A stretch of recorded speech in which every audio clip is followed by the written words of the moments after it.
रात्री नामस्मरण चालू असतं, दुपारी भजन असतं, संध्याकाळी प्रवचन असतं, रात्री कीर्तन असतं, परत जागर असतो, सकाळी ज्ञानेश्वरी पारायण वाचायचं. हे सगळं 7 दिवस झाल्यानंतर बघा मग कळतं, ज्ञानेश्वरी वाचनातून, संध्याकाळी प्रवचनातून, कीर्तनातून कळणं म्हणजे ज्ञान आलं. आणि मग त्यातून बाजूला होता येतं म्हणजे वैराग्य आलं. कळलं काय? म्हणजे बघा सोपं अजून सांगतो, आपल्याला कळतं, आपल्याला स्त्रिया मंडळी घर घाण झालेलं कळतं घर किती घाण झालंय म्हणतो आपण, हे कळणं म्हणजे ज्ञान आहे. आणि झाडून काढायचं, बाहेर काढायचं, ह्याला म्हणायचं वैराग्य. झाडून काढणं ह्याला म्हणायचं वैराग्य. तसं ते घर सोडा, आता इकडे या. हे घर घाण झालेलं कळतंय, हे घर कशात घाण झालंय, हे घर कामाने घाण झालंय. काम म्हणजे माझी बायको सोडून मी दुसरीकडे बघायला लागलो तर मी घाण झाले. क्रोधाने म्हणजे नको तिथं दगड घालतोय, डोक्यात दगड घालून जातोय, हा क्रोध आला.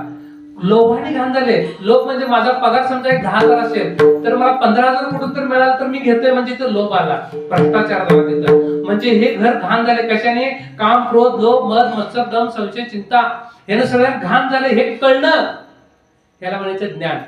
आणि ह्याला बाजूला करणे, कामाला बाजूला करणे, त्याला नाही माझी बायको आहे तिथंच मला काम, आणि माझं जेवढं पगार आहे तेवढंच मला लोभ, हे कळणं, ह्याला बाजूला करणं म्हणजे वैराग्य. कळलं?